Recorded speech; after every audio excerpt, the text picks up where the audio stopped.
I can't even imagine being Alma and being in the house with your newborn and then your husband comes back with some random lady and another baby. What? Are you... No. No. Andy was a psychopath. They die and then that's it. When did they technically be trapped in the hotel too? I don't know because they don't mention it. The entire friend group ends up being pregnant. It's 2 girls and 2 guys. Oh, I guess. All 4 of us are pregnant. Hi Diva. Since American Horror Story is coming back for a 13th season in September, the fandom is coming back from the dead. I thought that this would probably be more relevant now and give me an excuse to yap about American Horror Story and complain about it because that's what I do best. Since I've been hyper fixated on it like forever and I've made it everyone's problem. Yeah. Do you like my cardigan? Does it look familiar? Does it look similar to the one from American Horror Story season 10 episode 2 Pale that Austin Summers wore? You like my background? There was an attempt. Not really a good one, but there was an attempt. Today's video is American Horror Story character endings and writing choices that I was not a fan of. Some that I even hated a lot. First, I wanted to clarify that all of what I count as good writing or bad writing or a good season or a good character is all based, it's all based off of my personal opinion, okay? So don't come for me when I inevitably mention how much I hate Dandy or Madison, who I know are fan favorites, or how much I love Cult, which is a season a lot of fans hate. It's just my opinion. You can have your opinions. These are my opinions. The purpose of this video is literally just to hate on things that I want to hate on because, what can I say? I'm a yapper. You have been warned about my potentially terrible takes. The first thing on my list, the whole reason why I made this video was because I wanted to yap about this because it aggravates me so bad, especially because of how whatever. I'll explain more after. The first thing on my list is a choice that was made for ASSylum season 2. If you don't remember ASSylum, I need a quick recap of it. ASSylum mostly takes place in 1964 with a few time jumps. It's the one with the alien plot line. The one before the other alien plot line. Lord have mercy, I'm 12. Kit Walker and Lana Winters were a couple of the main characters. He gets framed for killing his wife, and he's thought to be Bloodyface, who's a serial killer. He gets thrown into the asylum because of that, and Lana's a journalist who is following that story and also ends up in the asylum because of it. One of their fellow inmates is Grace. I hate the stupid polyamorous romance, love triangle, whatever you want to call it, storyline that they threw into it. It aggravated me so bad. I've only seen ASSylum 4 times, which might sound like a lot, but I've seen Cult like 9, maybe, okay? Like, I never really rewatch ASSylum unless I'm doing a whole rewatch of the entire series because it aggravates me, it pisses me off, I hate it. Like, I don't hate ASSylum, I hate that specific plot line, that I hate it so bad that it ruined it enough for me that I can't watch it as much because it ruins the story for me. It ruins it for me up until the part when Kit goes back for Sister Jude, and then I like it again because I love Themes of Mercy. And then I hate it again after they give him his character ending because it was stupid to me. Like I said earlier, ASSylum takes place in the 60s, and that was a time when racism was really like the norm, unfortunately. Kit and Alma were secretly married. When I first watched ASSylum, I thought that was going to be like a major story point or plot point or something about the fact that they're married, he's white, she's black, it's the 60s. I thought that would have been more interesting than what they did with the relationship. Alma gets completely sidelined. She gets taken by the aliens, and that's when Kit gets framed for killing her, and then he gets thrown into the asylum. That's what starts up the whole story. He's really upset about it, obviously, because his wife just died, and it shows you before she is taken out. It makes sure to get the point across that he loves his wife and they're in love, and then he's very upset that she's dead, and then he meets Grace, and then they get along a bit, and then he enters his whole era in the asylum. Why would you do that? It's been like a month. Anyway, eventually Grace gets pregnant. There's a whole thing where she dies and then she's not actually dead. She comes back because of the aliens or whatever. Kit ends up leaving the asylum. he goes with, I'm skipping the major plot stuff because that's not what I'm talking about. He and Grace go back home, and then turns out Alma isn't dead. So then he's like, okay, well, what do I do now? Because now there's 2 women and there's 2 babies that I had with both. So then they're just like, okay, well, we just all live together now. I mean, I guess. He literally grieves for like a week. A couple weeks at most. I can't even imagine being Alma and being in the house with your newborn, and then your husband comes back with some random lady and another baby. She was so gracious, honestly. I would have been like, what? What? Are you no. No. How? I don't even know what you're saying. How? And she's very traumatized by the aliens, but Grace is very, like, in awe of the aliens and wants the aliens to be involved with the kids' lives and for them to know where they came from. And Alma's like, no, keep them away. I don't want anything to do with them. They're evil and they're scary and I don't like them and the kids don't need them. Eventually, Alma ends up having like a psychotic break and she snaps and she axes Grace to death. And after she does that, Kit turns her in, presumably, since the next thing you know, she's in the asylum where he just escaped from and had experienced all this neglect and abuse. Why would you do that? Why would you do that? Legally, Grace was dead. Legally, on paper, she was dead. There was no reason that he could have hid the body. He could have hid the body. And people say, oh, well, it's because he didn't want Alma to be around because now she was an axe murderer. She's a killer. You know who else was an axe murderer killer? Grace. She was in the asylum for murdering her family. She did it because she was a victim of sexual abuse. But why would you turn Alma in? The fandom's response to it, maybe I sound like the too woke friend. The way that fandom talks about it is really weird to me too. Like, they will be like, oh, I love Grace, I hate Alma. It's just really weird to me, where it really does make me think, is this about race? Because American Horror Story fans don't have the best track record of being normal people. They never have really a reason for not liking Alma. Like, I'm not saying you have to love Alma, you have to be Team Alma, but like, they straight up hate her. They hate her. All the people that I have seen talking about this are all white. You see what I mean now? I'm not sounding like a too woke friend. I think I'm onto something. I would not put racism past them. You're getting the side eye. I judge people based off of how they talk about Alma. Kit was really presented as somebody who's like family centered. He's a husband. He loves his wife. He's a family man. It just seemed really out of character for him to just forget about Alma and decide to be with Grace in the asylum. And I know that people were saying that he's allowed to move on and stuff, which, I mean, yeah, I'm not saying he's not, but I am saying it's weird that it happened so fast. It just didn't really make sense to me for his character. There was a time when I hated him after watching Asylum, and then I rewatched it and realized, wait, this isn't even the character. This is just bad writing, I think, because that seems out of character for him. I don't think he would do that. Also, what happened to Grace's accent? She had like a French accent when she was first in it, and then she just kind of loses it later on. In my opinion, Kit and Grace should have stayed as friends. Maybe Lana and Grace should have ended up together. Just, no, he should. Kit and Grace also just bothers me as a couple because it feels like that thing that that movies always do where they're like, I'm a guy and you're a girl, so it's like you just know they're gonna end up together, and there's not really a reason for it besides it's a guy and it's a girl and they're both main characters and they're both straight. I don't see the need. Why? The more I talk about it, the more I think about it, the more aggravated I get, because this is something that really does aggravate me. So that being said, I'm moving to the next complaint now because I don't want to think about this.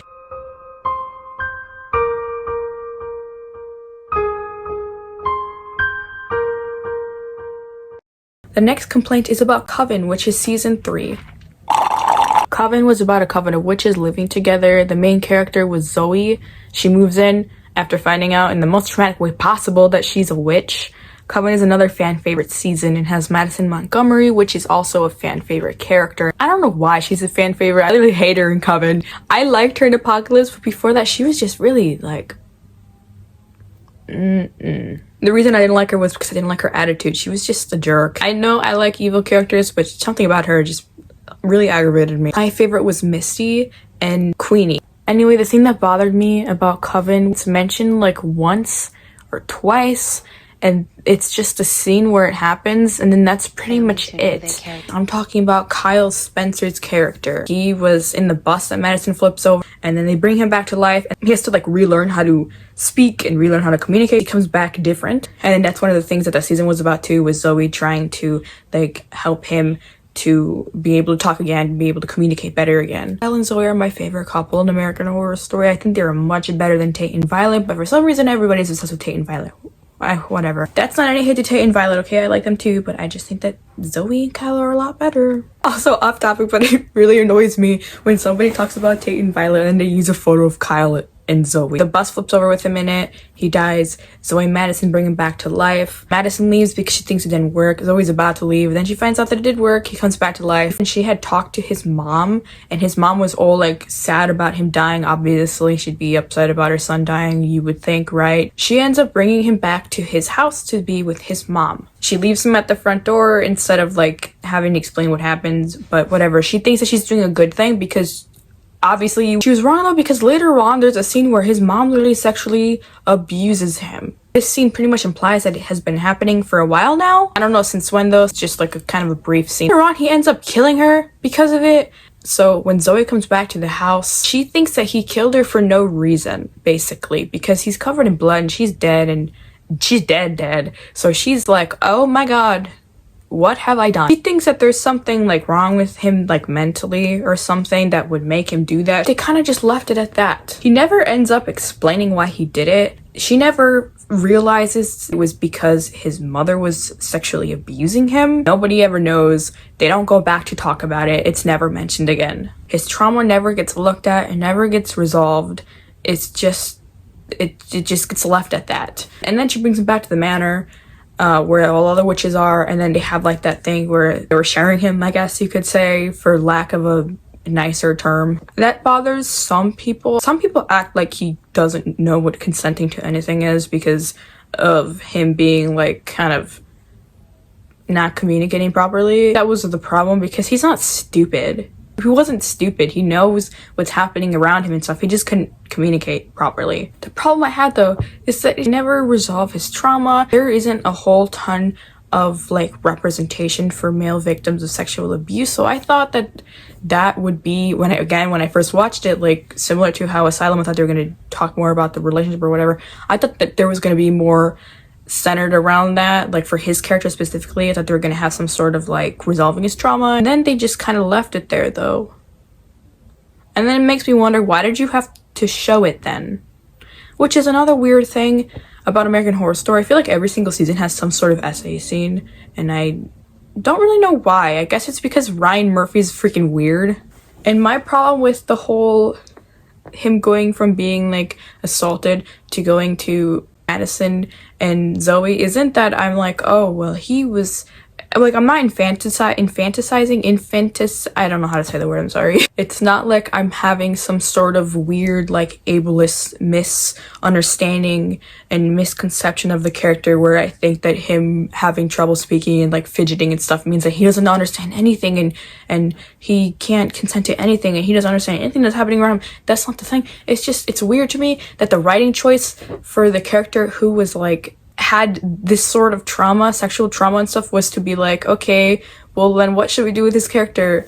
Let's just make him a love interest to make drama. Like, that's just,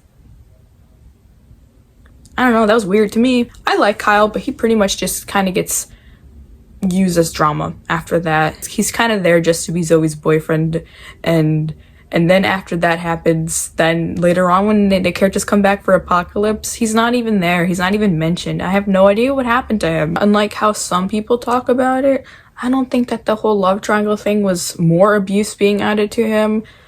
Because again, him being fidgety and whatever doesn't mean that he doesn't understand things. He's not stupid. He could still understand things. It's kind of an ableist take, I think, for people to just jump on that. I don't know, maybe that's just my opinion. He obviously had feelings and reactions to anything. It's not like he was lobotomized. Like when Zoe's showing him flashcards, he said he was stupid. Or when he literally tried to shoot himself when she first brought her back to life, clearly he had intelligence and understanding and emotions and feelings and everything. He just wasn't really sure how to communicate that all the time, because again, he had to relearn how to speak and everything. So he wasn't stupid or whatever, how some people act. That whole love triangle romance thing wasn't more abuse being added to him, but they ignored the show ignored the actual abuse just to make him a love interest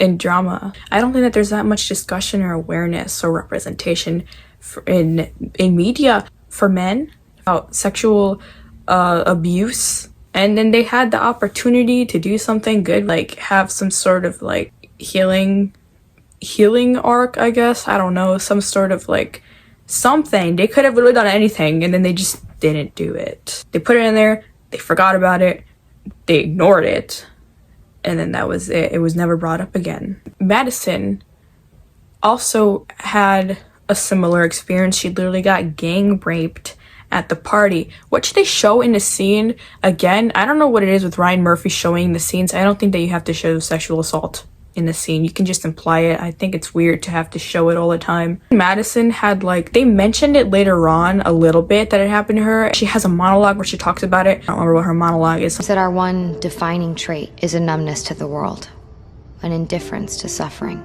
Hell, I was gang raped. 2 days later, I was back in class like nothing happened. But the point is, they didn't do it. Like they show the scenes and then they just leave it there, and they don't resolve the trauma, and they don't do anything with it, and they're kind of like, yeah, it happened, and then that's like, why did you show it? Why did you have it? Why did you have it if you're not gonna do anything about it? Like, it's just weird to me. It just felt like everybody's trauma was unresolved. They just didn't talk about it. Maybe they just don't talk about characters' trauma very well in that season either, because Zoe also was, I would say, traumatized with what happened with her boyfriend. She ended up accidentally killing him, and then she goes to the manor, and they don't really talk about him anymore. She doesn't really grieve him. It just moves on with the plot. So maybe that's just a writing thing where they don't really take the time to try to flesh out any of like the trauma or whatever, or try to deal with it. Maybe that was just a writing mistake in general, but it's just, it feels extra icky when it has to do with sexual trauma and they don't touch on it at all, and they have the scene for no reason so that you literally see that it happened instead of just implying it, and then they don't do anything about it. The next season with my complaint is Freakshow, which is season 4, the season after Coven. Freakshow is one of my favorite seasons. It takes place in 1952. It's about what it's called, a freak show involving freaks. I'm gonna say freaks with like quotations. I don't like calling them freaks. I don't feel comfortable calling them freaks. They're not freakish. They were just like had deformities. So I don't like calling them freaks, even though that's what they were calling them in the show. It feels mean. There really wasn't anything freakish about any of them besides Dandy, who I hate. They're literally just people with visible deformities. Ethel literally just has a beard. She could just shave it off and blend in with everyone else, I think. There's other characters like Ma Petite, who's very obviously short, and Adam Eve, who's very obviously tall, and Jimmy, who's one of the main characters. His name is Lobster Boy as his stage name because he has, I'm so sorry if I say this wrong, ectrodactyly. Freakshow is one of those seasons that a lot of people just don't really watch because they don't like it for whatever reason. I thought it was entertaining. I thought it was good. I don't know why a lot of people don't like Freakshow. Except actually, I think I do know why people don't like Freakshow, and I think it has to do with the way people respond to Dandy versus Jimmy. Something about the American Horror Story fan base is there's a lot of Evan Peters fans in that fan base. I am a huge Evan Peters fan also.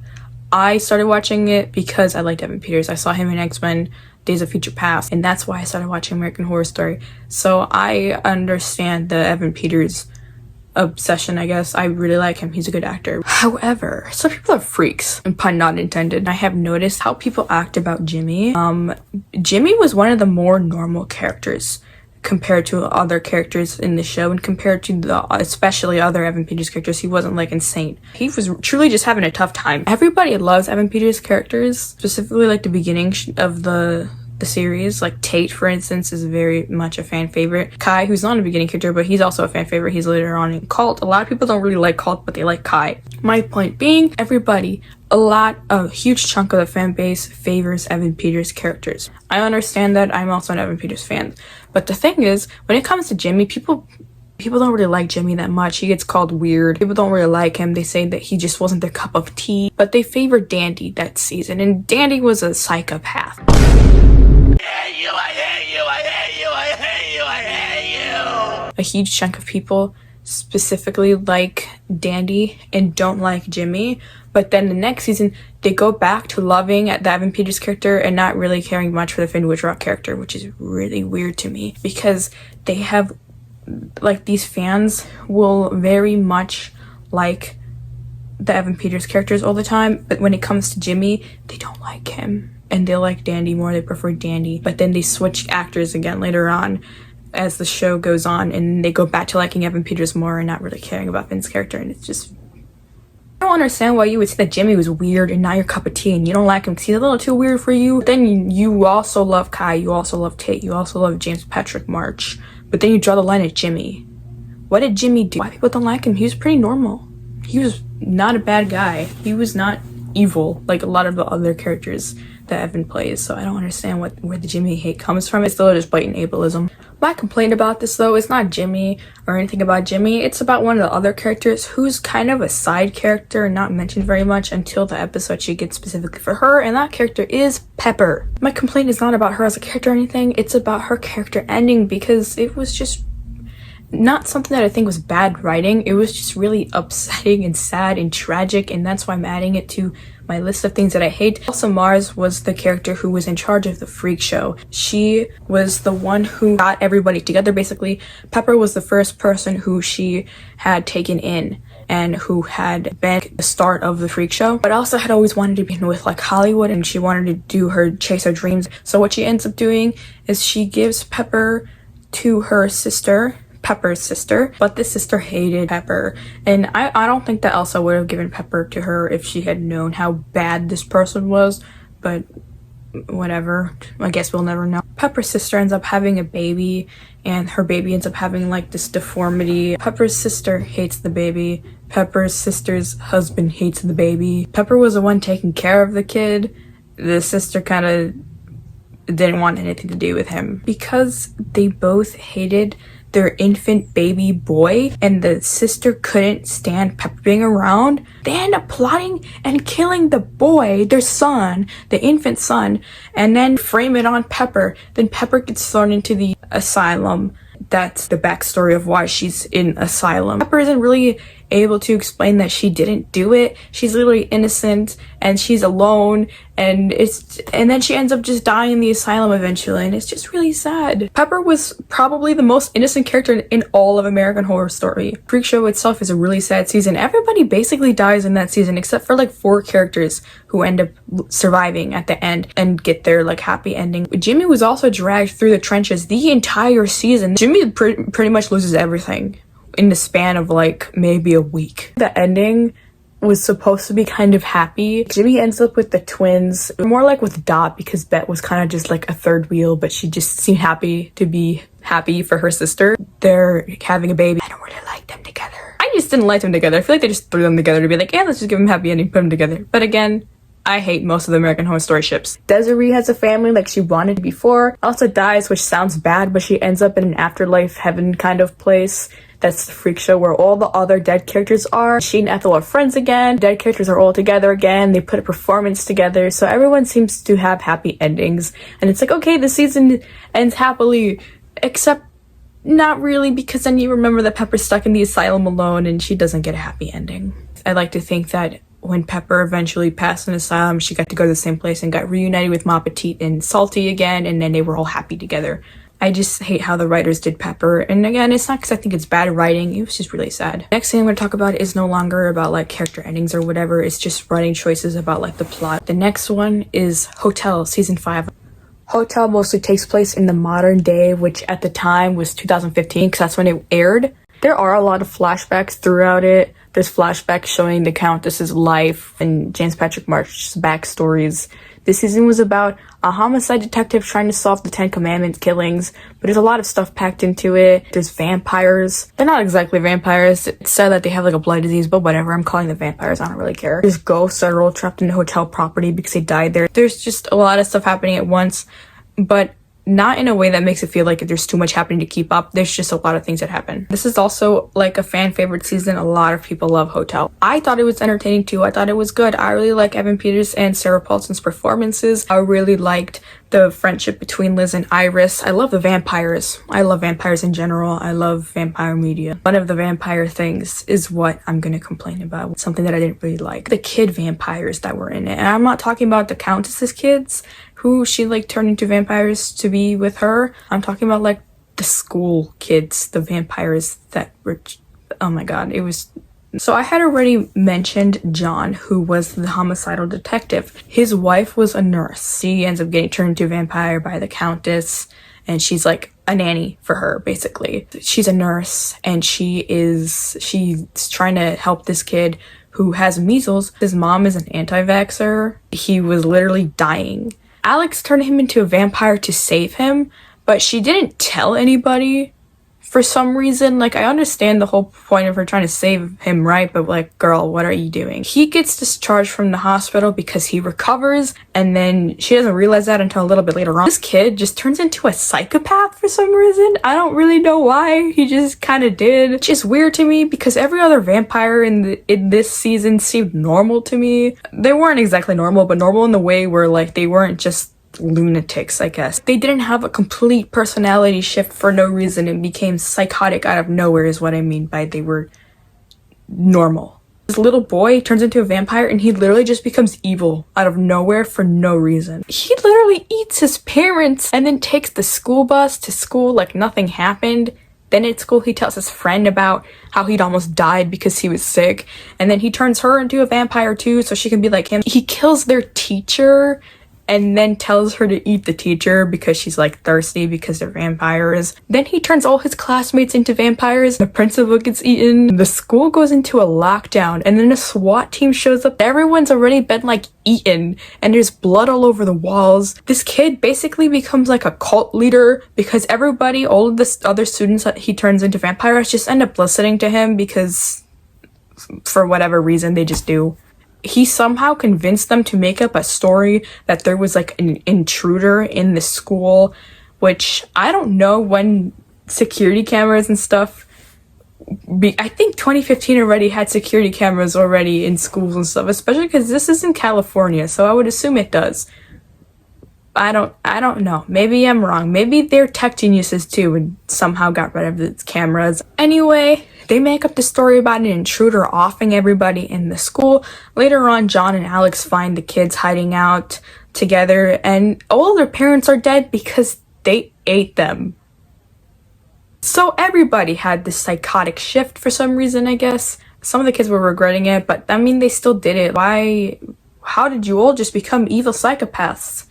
That one boy, though, he was the craziest one. He, like, did not care. Anyway, they end up getting taken back to the hotel by Alex. They get trapped in one of, like, the trap rooms that is built into the hotel, and they don't realize that Ramona is there, and then she ends up eating them, so they just kind of die.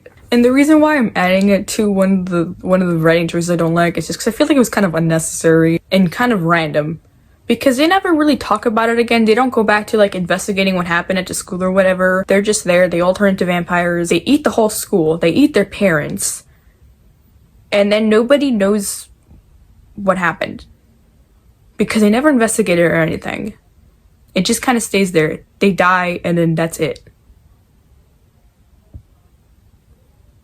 Wouldn't they technically be trapped in the hotel too? I don't know, because they don't mention it. They just die and then that's kind of it, and it never gets brought up again. I just don't really like it because I don't really understand it. And the fact that it just gets ignored, I don't really... Why did Max go completely insane? Why did he turn into a psychopath?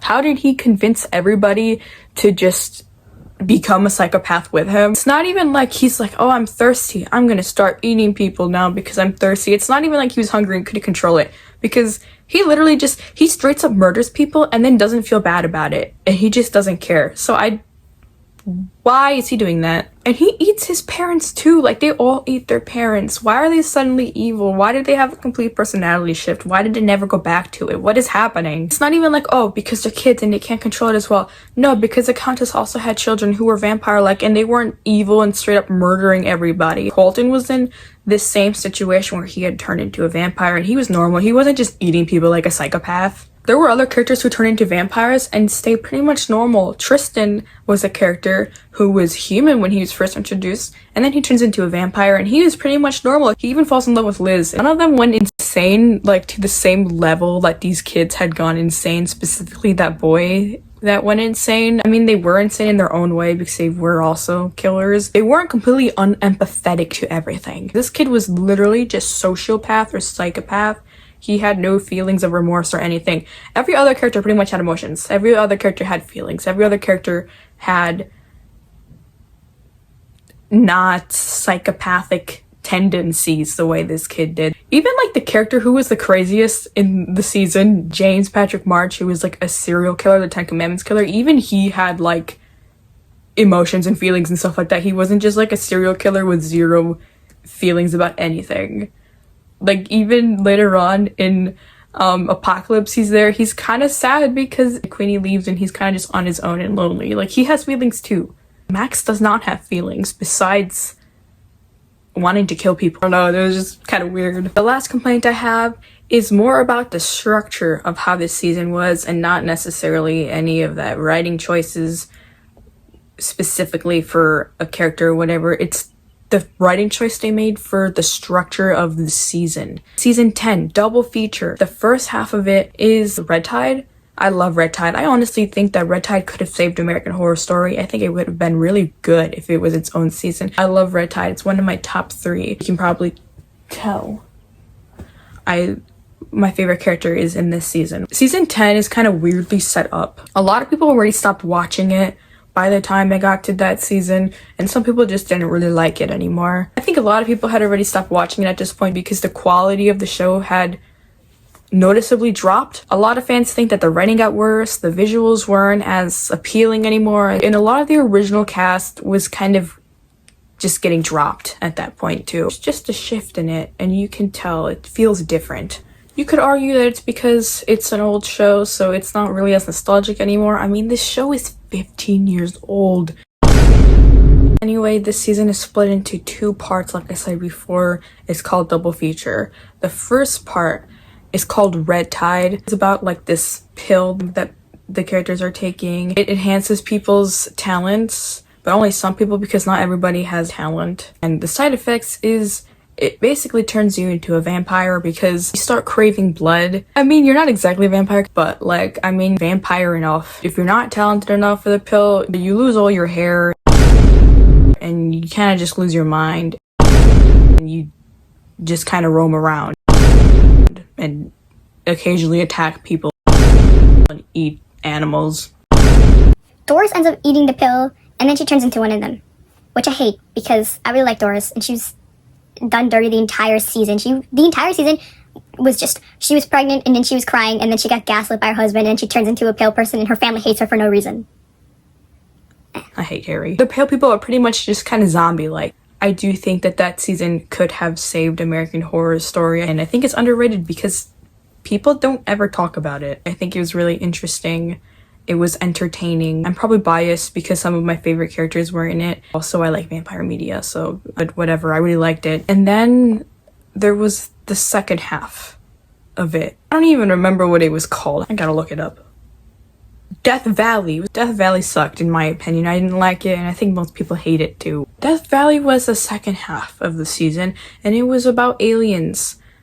Again, in this one they were trying to like make like alien human hybrids for some reason, and there was like a government conspiracy and half of it was in black and white because half of it was like a flashback, except it was also just really ugly looking. Honestly, it was all gray. It didn't look like American Horror Story. If you turn it on and you hadn't watched it before, if you saw a screenshot of an episode, it would just look like every other show. It lost its art. So this season was about aliens, and pregnancy, and including men being pregnant. It was 4 episodes.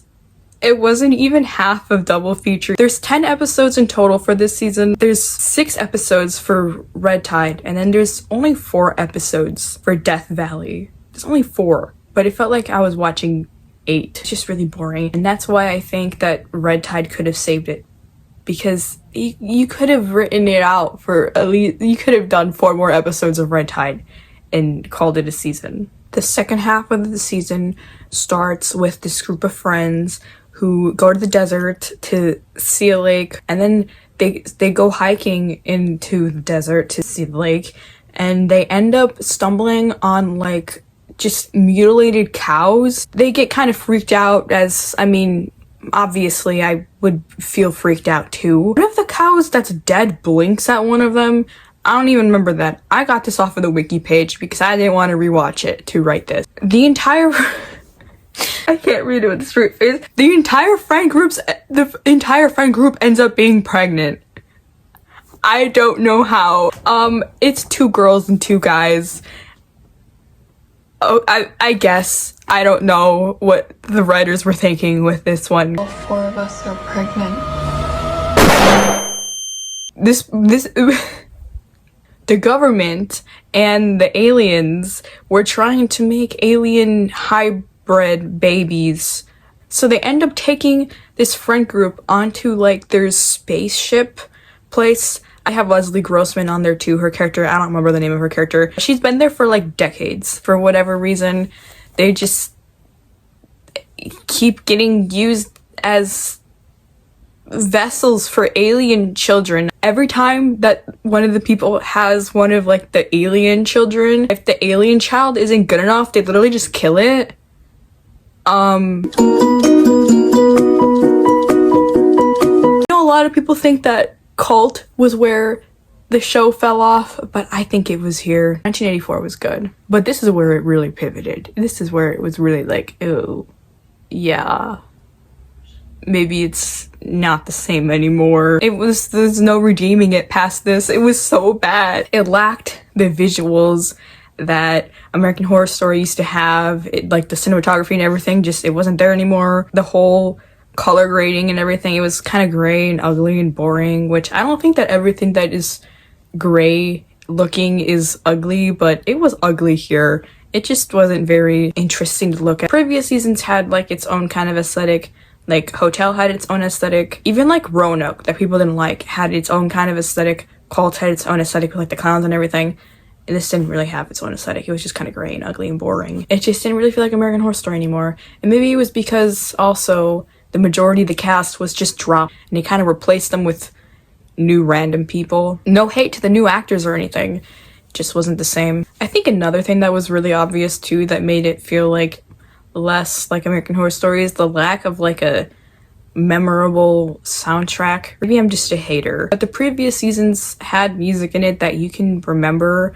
Like Coven had like the Lala song. I don't remember what it was called. Other seasons had music, like even like Red Tide had Change in it. Everybody knows that song. Murder House had Special Death in it. ASSylum had You Don't Own Me and the Dominique song. Hotel had Tear You Apart by She Wants Revenge. Like everything had good music in it or something that was memorable to it. Season 3 literally had Stevie Nicks on the show and played Fleetwood Mac.